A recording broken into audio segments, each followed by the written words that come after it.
I don't know them all yet. Here's what we do know. While the press and the pundits are predicting a giant red wave, it didn't happen. And I know you were somewhat miffed by my obsessive optimism, but I felt good during the whole process. I thought we were going to do fine. While any seat lost is painful, some good Democrats didn't win the last night. Democrats had a strong night.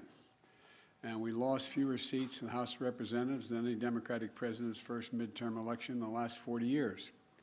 And we had the best midterm for governors since 1986. And another thing that we know is that voters spoke clearly about their concerns, about raising costs, the rising costs that they're in, and the need to get inflation down. There's still a lot of people hurting. They're very concerned. And it's about crime and public safety. And they sent a clear and unmistakable message that they want to preserve our democracy and protect the right to choose in this country. And I especially want to thank the young people of this nation who, I'm told, I haven't seen the numbers, voted historic numbers again, and just as they did 2 years ago. They voted to continue addressing the climate crisis, gun violence, their personal rights and freedoms, and the student debt relief. Last night, I was pleased to call Maxwell Frost, a 25-year-old who got elected, I guess the youngest man ever elected to the United States Congress. And I told him I told him that I was the first elected, the second youngest person ever elected to the United States Senate at 29. That I have no doubt he's off to an incredible start and what I'm sure will be a long, distinguished career. And when he's president and they say Joe Biden's out in the outer office, I know I'm going to say Joe who. But the voters were also clear that they are still frustrated. I get it. I understand it's been a really tough few years in this country for so many people. When I came to office, we inherited a nation with a pandemic raging and an economy that was reeling. And we acted quickly and boldly to vaccinate the country and to create a stable and sustained growth in our economy. Long-term investment to rebuild America itself, our roads, our bridges, our ports, our airports, clean water systems, high-speed internet. And we're just getting started. The interesting thing is that this is all going to really come into clear view for people in the months of January, February, March of next year. It's just getting underway. So I'm optimistic about how the public is going to even be more embracive of what we've done. Historic investments that are leading companies to invest literally hundreds of billions of dollars combined to build semiconductor factories and other advanced manufacturing here in America. It's going to create tens of thousands of good-paying jobs. And by the way, a significant number of those jobs are going to be jobs that pay average $126,000, $127,000. You don't need a college degree to get those jobs. And we're dealing with global inflation as a result of the pandemic and Putin's war in Ukraine. We're also handling it better than most other advanced nations in the world. We're lowering gas prices. We're taking on powerful interest to lower prescription drug costs and health insurance premiums and energy bills. After 20 months of hard work, the pandemic no longer controls our lives. It's still a concern, but no longer controls our lives. Our economic policies have created a record 10 million new jobs since I came into office. Unemployment rate is down from 6.4 when I was sworn in to 3.7%, near a 50-year low.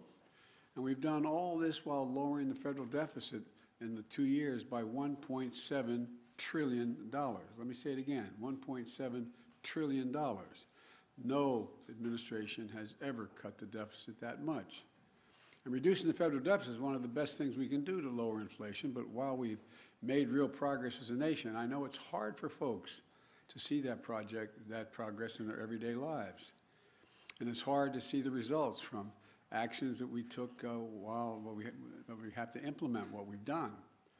But I believe we took the right steps for the country and for the American people.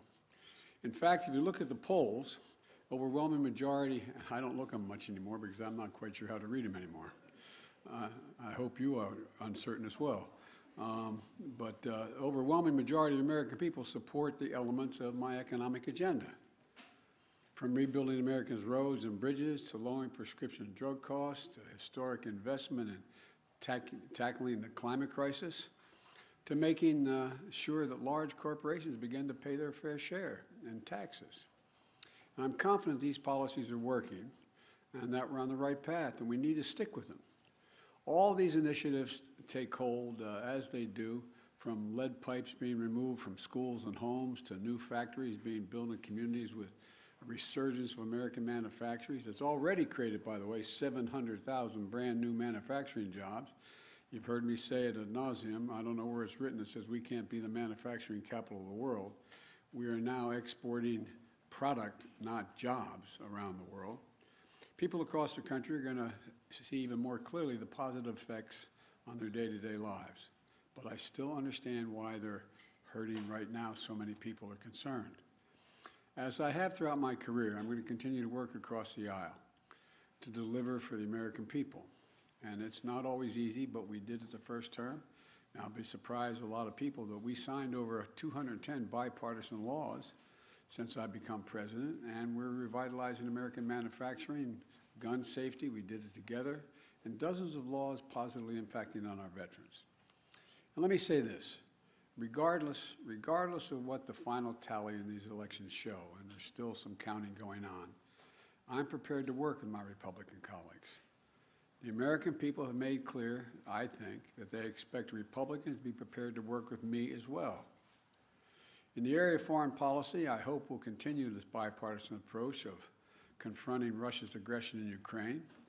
When I return from the G20 meetings in Indonesia with other world leaders, I'm going to invite the leaders of both political parties, as I've done in the past in my foreign trips, to the White House to discuss how we can work together for the remainder of this year and into the next Congress to advance the economic and national security priorities of the United States.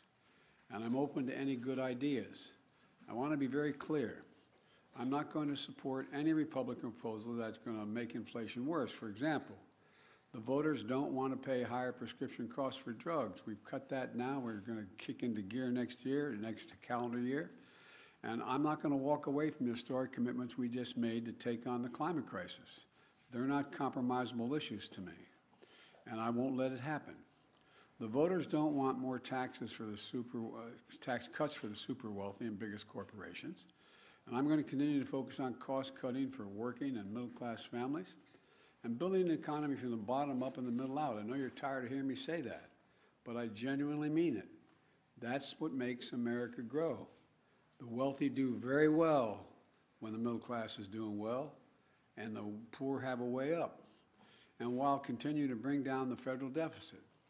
You know, as we look at tax cuts, we should be looking at tax cuts for working people and middle-class people, not the very wealthy. They're fine. And if you can go out and be a multimillionaire, that's great. Just pay your fair share. That's all. That's all. Just pay your fair share. It's like those 55 corporations in 2000 that made $40 billion and didn't pay a penny in federal taxes. It's not right. Everybody has an obligation.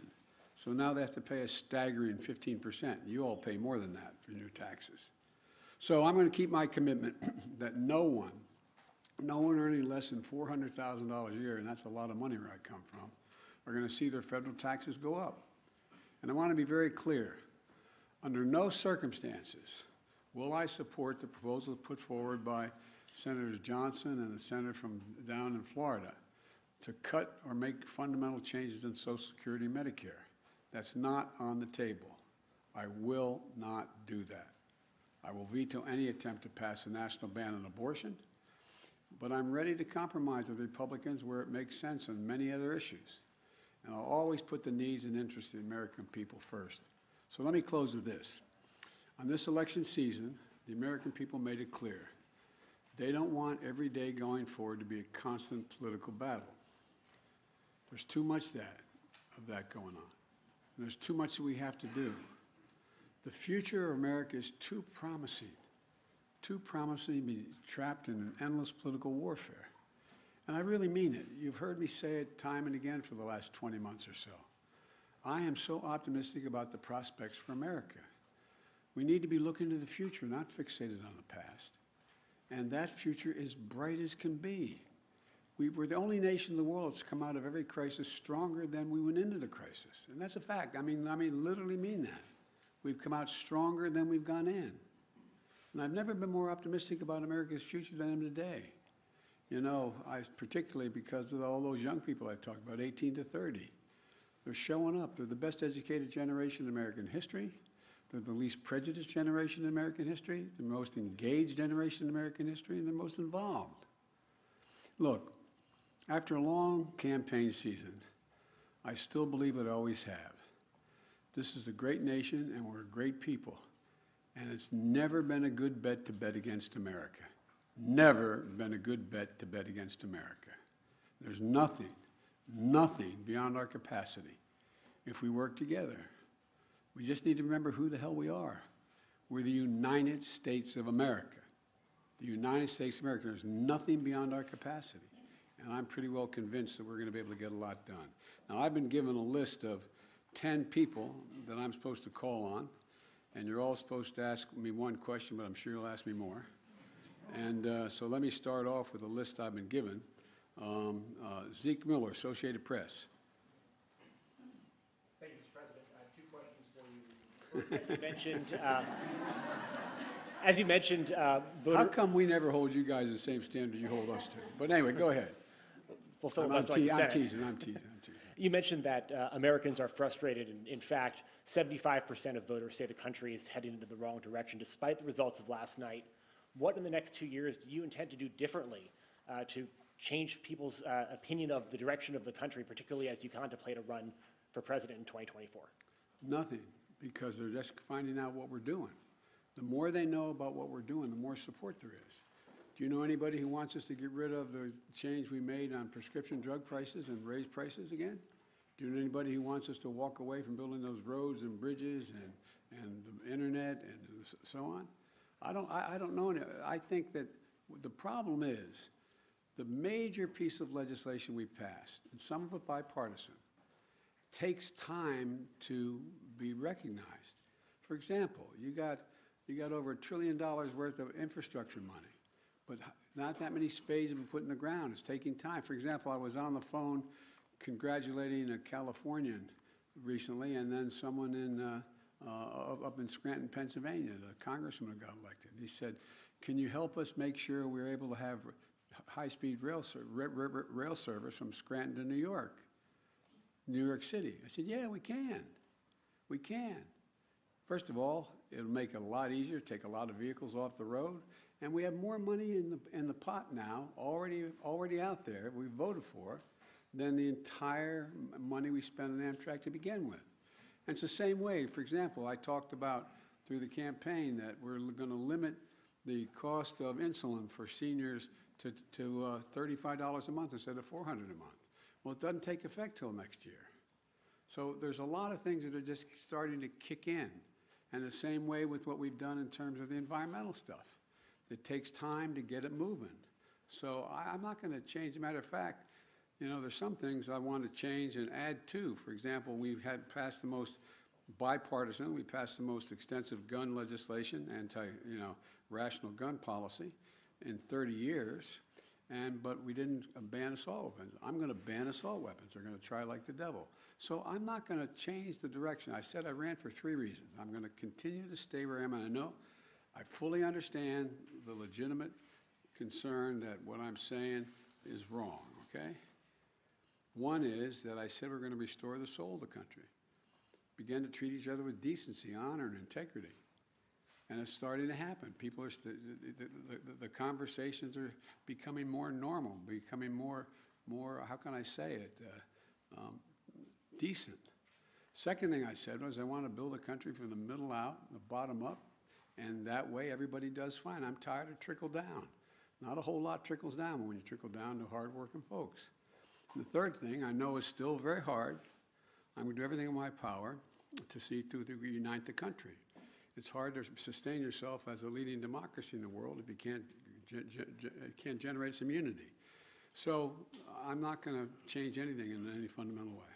And just on a different topic, Mr. President, Russia today claimed that it had evacuated the Kherson region and the Kherson city. Do you believe that this is potentially an inflection point in that conflict? And do you believe that Ukraine now has the leverage it needs to begin peace negotiations with Moscow? First of all, I found it interesting they waited till after the election to make that judgment, and which we knew for some time that they were going to be doing. And it's evidence of the fact that they have some real problems, the Russian military, number one. Number two, whether or not that leads to, at a minimum, it will lead to time for everyone to recalibrate their positions over the winter period. And it remains to be seen whether or not there'll be a judgment made as to whether or not Ukraine is prepared to compromise with Russia. I'm going to be going to the G20. I'm told that President Putin is not likely to be there, but other world leaders are going to be there in Indonesia. And we're going to have an opportunity to see what the next steps may be. Nancy, CBS, Nancy Cordes. Thank you, Mr. President. I have a few questions. Been Okay. saving them up. First of all, Republican leader Kevin McCarthy said last night that it is clear we are going to take the House back. Do you think he's probably right about that? Well, based on what we know as of today, we've lost very few seats for certain. We still have a possibility of keeping the House, but it's going to be close. And for example, in Nevada, we won all 3 of those seats, contested seats. I went out for each, and I spoke with for each of those folks, but we won them all. I didn't know that last night, so it's a moving target right now, but it's going to be very close. Can you describe your relationship with Mr. McCarthy? How often do you speak to him? What do you think of him? I think he's a Republican leader, and I haven't had much of occasion to talk to him, but I will be talking to him. I think I'm talking to him later today. When it comes to your legislative agenda, when you were vice president, your legislative agenda basically ran into a brick wall 2 years in when Republicans took control of the House, and that lasted for the rest of the Obama presidency. Is there any way for you to prevent that same fate from happening this time around? Yes. If Republicans take control of the House? Yes, because it's going to be much closer if they take control. They can't, look, the predictions were, and again, I'm not being critical of anybody who made the prediction. I got it, okay? This is supposed to be a red wave. You guys, you were talking about us losing 30 to 50 seats, and this was going to, nowhere near, that's not going to happen. And so there's always enough people on the other team, whether it's Democrat or Republican, that the opposite party can make an appeal to and maybe pick them off to get the help. And so it remains to be seen. But look, I doubt whether or not, for example, all the talk, I'd ask the I don't expect you to answer, but the rhetorical question, do you think that, Senator Johnson is going to move to cut Medicare and Social Security? And if he does, how many Republicans are going to vote for it? So it depends. And then my final question. Republicans have made it clear that if they do take control of the House, that they want to launch a raft of investigations on day one into your handling of Afghanistan, the border. They want to look into some of your cabinet officials. They want to investigate you. They may even want to investigate your son. What's your message to Republicans who are considering investigating your family, and particularly your son Hunter's business dealings? Lots of luck in your senior year, as my coach used to say. Look, I think the American public want us to move on and get things done for them. And, I heard that there were, it was reported, whether it's accurate or not, I'm not sure, but it was reported many times that Republicans were saying, and the former president said, how many times are you going to impeach Biden? Impeachment proceeding against Biden. I mean, I think the American people will look at all of that for what it is. It's just almost comedy. I mean, it's, but, look, I can't control what they're going to do. All I can do is continue to try to make life better for the American people. Okay, Phil Mattingly, CNN. Thank you, Mr. President. I have 37 quick, I'm kidding. Sir, at a fundraiser last month, you said, quote, the rest of the world is looking at this election, both the good guys and the bad guys. You noted you're going to the G20 in a couple days. You'll come face to face with many of those leaders, the same moment that your predecessor is considering launching his re-election effort. How should those world leaders, both good guys and bad guys, view this moment both for America and for your presidency? Well, first of all, these world leaders know we're doing better than anybody else in the world, as a practical matter. Notwithstanding the difficulties we have, our economy is growing. You saw the last report. We're still growing at 2.6%. We're creating jobs. We're still in a solid position, and there's not many other countries in the world are in that position. And I promise you, from the telephone calls I still have and from the meetings I have with other heads of state, they're looking to the United States and saying, how are you doing? What are you doing? What can we do together? So I think that the vast majority of my colleagues, at least those colleagues who are NATO members, European Union, Japan, South Korea, et cetera, I think they're looking to cooperate and wanting to know how we can help one another. And what was the other question? Oh, I'm sorry. No. So I think one way I would follow up on that is you noted that you felt like there was a shift in terms of people being willing to show more decency in this moment. You've often talked about breaking the fever or kind of a transition from this moment that we've faced over the last several years. Do you feel like the election is what represents that? Do you feel like the fever is broken, I guess? Well, I don't think we're going to break the fever for the super mega MAGA Republicans. I mean, but I think they're a minority of the Republican Party. I think the vast majority of the members of the Republican Party, we disagree strongly on issues, but they're decent, honorable people. We have differences of agreement on issues. But they, I work with a lot of these folks in the Senate and the House for a long time, and they're honest and they're straightforward. They're different than mine, but they're decent folks. And so I think that the rest of the world, and a lot of you have covered other parts of the world, and the rest of the world is looking at the United States. I guess the best way to say this is to repeat what some of you heard me say before. The first G7 meeting for the public, that's the 7 largest democracies, when I went to right after we got elected in February, after I got sworn in January. And I sat down at a table, a round table, with the 6 other world leaders from the European Union and Canada, et cetera, and said, America's back. And one of them turned to me and said, for how long? For how long? It was a deadly earnest question. For how long?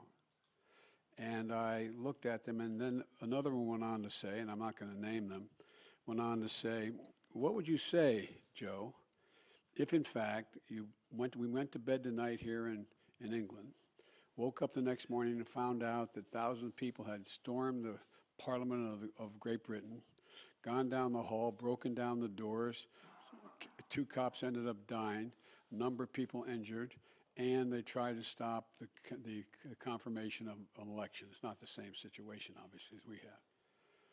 And he said, what would you think? And I asked a rhetorical question, what would you all think? You'd think England was really in trouble. You'd think democracy was on the edge if that happened in Great Britain. And so that's the way people were looking at us, like, when's this going to stop? Nothing like this has happened since the Civil War. I don't want to exaggerate, but literally, nothing like this has happened since the Civil War. And so what I find is that they want to know, is the United States stable? Do we know what we're about? Are we the same democracy we've always been? Because look, the rest of the world looks to us. I don't mean that we're always right, but if the United States tomorrow were to, quote, withdraw from the world, a lot of things would change around the world. A whole lot would change. And so they're very concerned that we are still the open democracy we've been, and that we have rules and the institutions matter. And that's the context in which I think that they're looking at, are we back to a place where we are going to accept decisions made by the court, by the Congress, by the government, et cetera? So the entire genesis of that G7 conversation was tied to your predecessor, who is about to launch another campaign. So how do you reassure them, if that is the reason for their questioning, that the former president will not return, or that his political movement, which is still very strong, will not once again take power in the United States? Well, we just have to demonstrate that he will not take power. by, if he does run, making sure he, under legitimate efforts of our Constitution, does not become the next president again. Steve Reuters, I'm sorry, Steve Howell. Thank you, sir. How do you interpret last night's results in terms of deciding whether you want to seek another term? Is it now more likely that you will run? And what's going to be your timeline for consideration? Well, first of all, Jill and I have, and by the way, it's my wife Jill,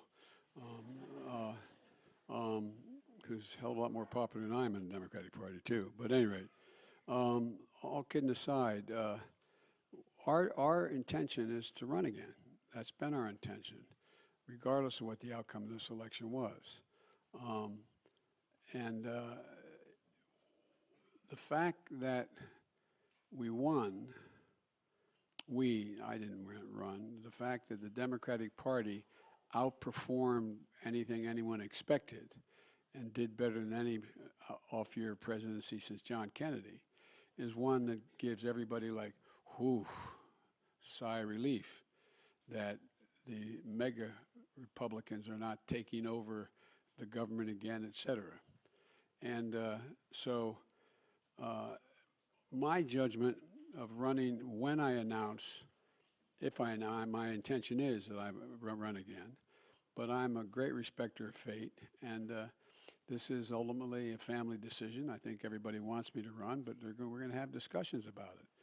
And I don't feel in any hurry one way or another to make that judgment, today, tomorrow, or whenever, no matter what my predecessor does. Early next year, or what's your thinking? My guess is, I hope Jill and I get a little time to actually sneak away for a week around between Christmas and Thanksgiving. And my guess is it'd be early next year we make that judgment. But it is my plan to do it now. I mean, but, okay, I'm sorry. Karen Travers of ABC Radio. Thank you, Mr. President. WNBA star Brittany Griner today was moved to a Russian penal colony to serve out her 9-year sentence. Do you have an update right now on her condition? What do you know about that? And does this mark a new phase in negotiations with the Russians to secure her release? Can the U.S. now fully engage in talks on a prisoner swap? Well, we've been engaging on a regular basis. I've been spending a fair amount of time with her wife about what's going on with her. And my hope is that now that the election is over, that Mr. Putin will be able to discuss with us and be willing to talk more seriously about prisoner exchange. That is my intention. My intention is to get her home. And we've had a number of discussions so far. And I'm hopeful that now that our election is over, there's a willingness to negotiate more specifically with us. Thank you. And if I can, your press secretary had said that the U.S. government has continued to follow up on that significant offer, but also had proposed alternative potential ways forward with the Russians. Can you tell us what those alternative ways forward are and how Russia has responded to those? Yes, I can, but I won't. Okay, I can't. I mean, it would not be a wise thing to do in order to see if they would move forward. But it is I'm telling you, I am determined to get her home and get her home safely, along with others, I might add. April Ryan. Of the GRIO. Of the GRIO, excuse me, I beg your pardon. Thank you, sir. I got it right last time we did this. Yes, you did. Yes, you did. Mr. President, I have a couple of questions on several issues. One, the Supreme Court. As you know, the Supreme Court has before it the issue of college admissions and affirmative action. What can and are you planning in case of a rollback that is expected? There are legal analysts that say that there will be drastic implications, there are tentacles from this, and they even say that this could impact Brown v. Board, the decision from Brown v. Board. Well, first of all, I asked our Justice Department to defend the present policy before the Supreme Court. And like a lot of pundits, I'm not prepared to believe that the Supreme Court is going to overrule the existing decision. That's far from certain, and I don't believe that. But number one, what I did to try to change it is object to it before the Supreme Court of the United States, our administration. Number two, there are a number of things that we can and must do to make it. And by the way, this is a case involving an Asian American in terms of getting into school, and whether there's affirmative action makes sense at all from the standpoint of those who are arguing against it. But you know, the fact is that we're also in a circumstance where there's a lot that we can do in the meantime to make sure that there's an access to good education across the board. And that is by doing things that relate to starting education at age 3, formal schooling at age 3, which increases not daycare but school. All the studies over 10 years show that that increases the prospect of someone making it through 12 years without any difficulty, no matter what the background they come from, by 56%. And I also think that we should be making sure that we have the ability to provide for 2 years of education beyond that, whether it's apprenticeships or community colleges. And we also are in a situation where I think that, for example, I want to make sure a lot of it has to do with finances as well, that we make sure that we have help for people who come from modest means to be able to get to school. You know, the cost of college education has increased fourfold. And it used to be that a Pell Grant would cover something like 70% of the college tuition. Now it covers significantly less than that. So I want to increase the Pell Grants as well. But let's see what the Supreme Court decides. And I am hopeful, and our team and the lawyers that argued for us are not nearly as certain as the people you quoted as saying it's going to be overruled. Next question, sir. The issue is inflation.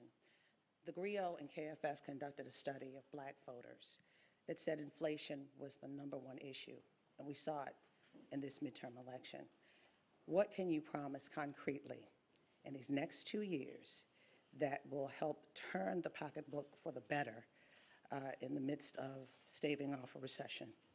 Well, a number of things. First of all, black unemployment is almost cut in half under my administration just since I began. More black businesses have opened up, small businesses, than ever before. We're now in a situation where we're providing, through the Small Business Administration, down payments for people buying homes, because most people accumulate wealth in the value of their home. Most middle-class families are like mine. My dad bought a home, didn't have it, just scraped together to get a home. By the time he was able to retire, he had built up equity in the home. That's how most people do that. But what I can't do is I can't guarantee that we're going to be able to get rid of inflation, but I do think we can. We've already brought down the price of gasoline about $1.20 a gallon across the board, and I think that the oil companies are really doing the nation a real disservice. Six of them made over $100 billion in the last quarter in profit. $100 billion. In the past, if they had done the two things that they have done before, one, invest in more refineries and producing more product, and or passing on the rebates to the gas stations. They sell the oil at a cheaper rate than they are selling it now, not taking advantage, and that lowers the price of the total gallon of gas because that gets passed on. So there's a whole lot of things that we can do that are difficult to do, but we're going to continue to push to do them. And the other thing is that one of the things that makes a gigantic difference is what are the costs that exist in the average family and average black community. One, prescription drug cost. Well, we're driving those down precipitously beginning next year. And, I'll bet a lot of people in the African American and Caucasian community that need to take insulin for diabetes. Well, we're going to be reducing that cost. They're not going to pay more than $35 for the insulin instead of average of $400. And I can go down the list of the things that my dad used to say it a different way. At the end of the month, the things you have to pay for, from your mortgage to food on the table to gasoline in the automobile, do you have enough money to do it? And when it's done, do you have anything left over? And medical bills are a big piece of that, particularly in the African American community and the poorer communities. They need help. And so we're driving down all of those costs, and we've already passed the legislation to do that. It's just taking effect. So there's a lot of things we can do to affect the things that people need on a monthly basis to reduce their inflation, their cost of living. And so, but I am optimistic because we continue to grow and at a rational pace. We are not anywhere near a recession right now in terms of the growth, but I think we can have what most economists call a soft landing. I'm convinced that we're going to be able to gradually bring down prices so that they, in fact, end up with us not having to move into a recession to be able to get control of inflation. And Mr. President, last question on humanity. I know everybody else got some. Well, you're coming. Okay, go ahead. Last question on humanity. Sir, you can't legislate and you can't executive order out the issue of empathy or the lack thereof in the midst of this rhetoric, this heated political rhetoric. What's next?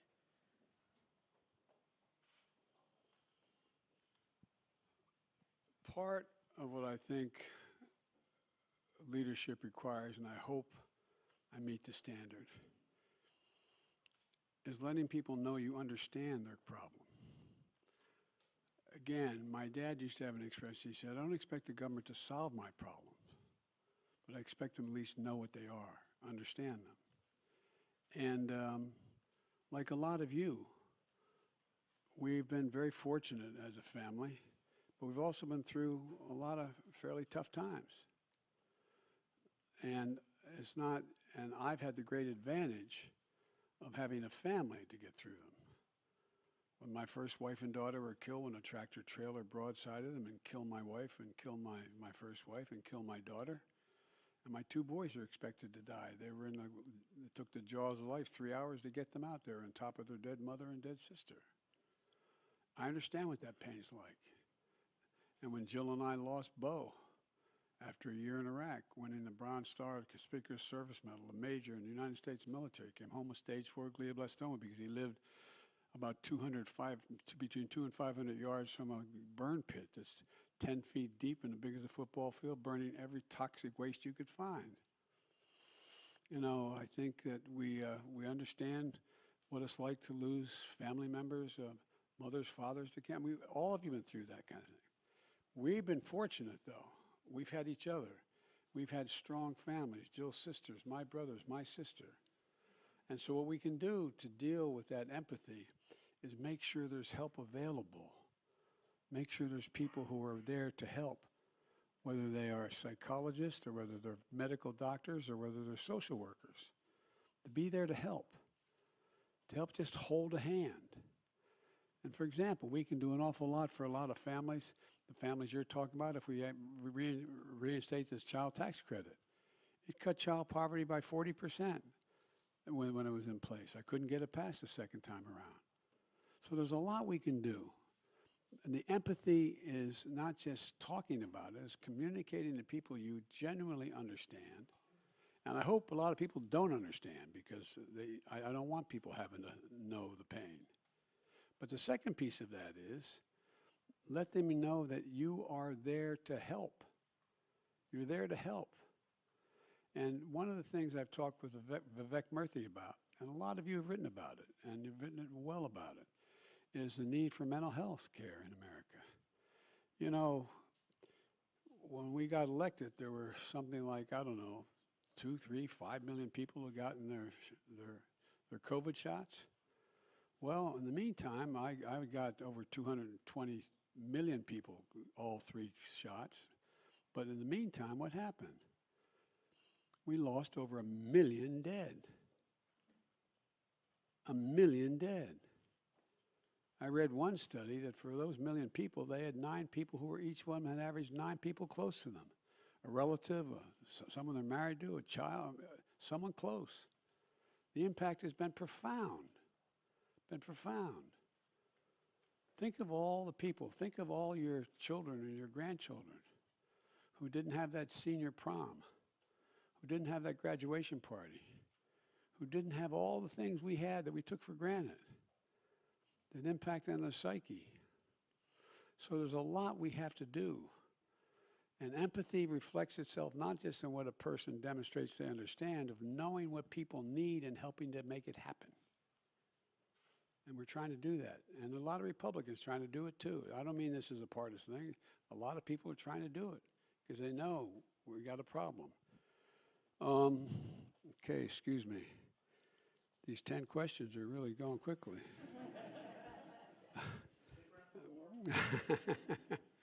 Well, I've got to meet with some of my, talk to some of the Republican leadership soon. But anyway, Jenny Leonard, Bloomberg.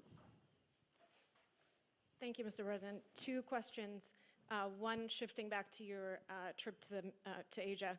When you meet with President Xi Jinping of China, will you tell him that you're committed to defending Taiwan militarily? And what are you hoping to get out of this meeting that will make it a success? Are you willing to make any concessions to him? Well, look, I'm not willing to make any fundamental concessions because what I've told him in the beginning, and this is I've spent over 78, I think they told me, hours with him so far, 67 in person when I was vice president. President Obama knew he couldn't spend time with the vice president of other countries, so I traveled 17,000 miles with him in China and around in the United States. I've met with him many times. And I've told him, I'm looking for competition, not conflict. And so what I want to do with him when we talk is lay out what kind of each of our red lines are, understand what he believes to be in the critical national interests of China, what I know to be the critical interests of the United States, and determine whether or not they conflict with one another. And if they do, how to resolve it and how to work it out. And so, and Taiwan doctrine has not changed at all from the very beginning. So I'm sure we'll discuss China, Taiwan, and I'm sure we'll discuss a number of other issues, including fair trade and relationships relating to his relationship with other countries in the region. And so anyway, so there's a lot we'll have to discuss. You want another question? Yes, Everybody else got one? You didn't Two or say three? if you will tell Xi Jinping personally that you are committed to defending Taiwan. I'm going to have that conversation with him. That wasn't my second one. Sorry. Sorry, I actually have an unrelated question too. Mr. President, do you think Elon Musk is a threat to U.S. national security, and should the U.S. and with the tools you have investigate his joint acquisition of Twitter with foreign governments, which include the Saudis?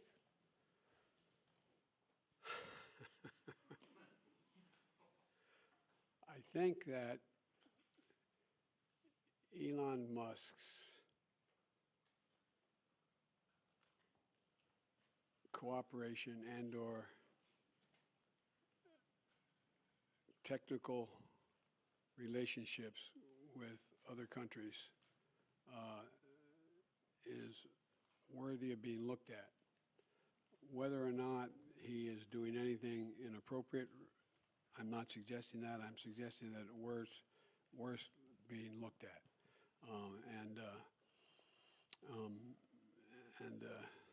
But that's all I'll say.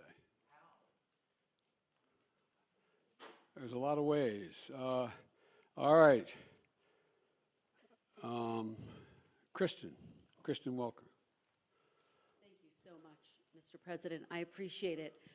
I want to follow up with you on working with Republicans. Leader McCarthy again suggested that he is not prepared to write what he has called a blank check to Ukraine, and yet you expressed optimism that funding for Ukraine would continue, that the policies toward Ukraine would continue. Why should the people of Ukraine and this country have confidence in that, given the comments by Leader McCarthy? And just to follow up with you on your comments to Zeke, you said you don't need to do anything differently. If Republicans control the House, don't you need to recalibrate to some extent to try to work across the aisle with a Republican-led House? Well, let me put it this way. What I meant was I don't have to change any of the policies I've already passed. That's what they said they want to go after. And so what I have is a simple proposition. I have a pen that can veto. Okay? So that's what I mean. I don't have to recalibrate whether or not I'm going to continue to, fund the, we're going to continue to fund the infrastructure bill, or we're going to continue to fund the environment, et cetera. We have to, I hope, I think there is a growing pressure on the part of the American people, expecting both parties and all elements of both parties to work out their substantive differences and not just, I'm not going to do that because it would benefit that party. Just making it personal. So it remains to be seen what the makeup of the House will be. But I'm hopeful that Kevin and I can work out modus vivendi as to how we'll proceed with one another. Will aid to Ukraine continue uninterrupted? That is my expectation. And by the way, we've not given Ukraine a blank check. There's a lot of things that Ukraine wants we didn't do. For example, I was asked very much whether we'd provide American aircraft to guarantee the skies over Ukraine. I said, no, we're not going to do that. We're not going to get into a third world war taking on Russian aircraft and directly engage. But would we provide them with all the rational ability to defend themselves? Yes. We fly those HIMARS. Well, the HIMARS, there's two kinds of, what in the average person's parlance, rockets you can drop in those. One that goes over 600 miles and one that goes about 160 miles. We didn't give them any ones that go to 600 miles because I'm not looking for them to start bombing Russian territory. And so we want to make sure that there's a relationship that they're able to defend themselves and take on what is purely the ugliest aggression that's occurred since World War II on a massive scale on the part of Putin within Ukraine. And there's so much at stake. So I would be surprised if Leader McCarthy even has a majority of his Republican colleagues who say they're not going to fund the legitimate defensive needs of Ukraine. And just a quick one. Obviously, a lot of attention on 2024 now that the votes have been cast in the midterms. 2/3 of Americans in exit polls say that they don't think you should run for re-election. What is your message to them, and how does that factor into your final decision about whether or not to run for re-election? It doesn't. What's your message to them? To those 2/3 of Americans? Watch me. Okay, one more. Very quickly, we saw Governor Ron DeSantis with a resounding victory in Florida last night. Who do you think would be the tougher competitor, Ron DeSantis or former President Trump, and how is that factoring into your decision? It'll be fun watching them take on each other. All right, David Sanger. Thank you, Mr. President. I also have a question for you about China, but before I do, I just wanted to follow up on something you said earlier. When you said it remains to be seen whether the Ukraine government is prepared to compromise with Russia. Previously, you've told us the only thing for the Russians to do is get completely out of Ukraine, go back to the lines that existed prior to February 24. Are you suggesting with the word compromise that you think that there is room for territorial compromise now? No, I'm not. That's up to the Ukrainians. Nothing about Ukraine without Ukraine.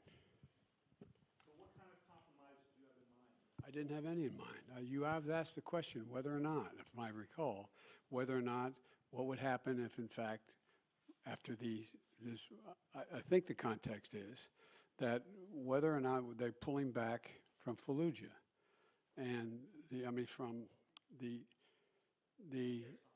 Kherson, the city of Kherson, and they're coming back across the river to the eastern side of the river, the Russian forces. And I said, what's going to happen is they're going to all both lick their wounds, decide what they're going to do over the winter, and decide whether or not they're going to compromise. that's what's going to happen, whether or not. I don't know what they're going to do.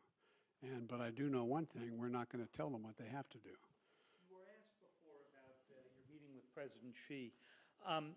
At this point, the Chinese government, by the estimate of the Pentagon, is getting ready to bring their force of nuclear weapons up to over 1,000 weapons, significant increase from what they've had for many decades. You've seen the threats from President Putin about the use of his nuclear force. Remember how you all went after me when I said that was real? And what in your view happened? Do you think he backed off because of that? No, your no, I'm statement? just saying. I just found it interesting that Biden's being Biden's being an extremist, and it turns out you all are writing about it now. Kind of fascinating. So my question is, do you think that they are putting together a real alliance, the Chinese and the Russians?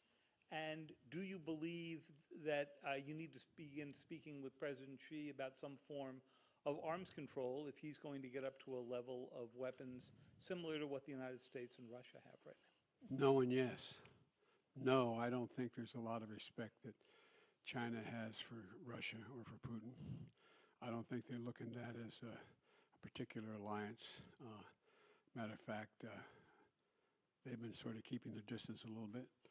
I do think that it remains to be seen whether Xi Jinping has decided that, or backed off of his initial judgment that he wanted China to have the most powerful military in the world, as well as the largest economy. But he's a long way from both. But I think talk about nuclear weapons and location, the number of them, and access is important to discuss. Thank you all so very, very much.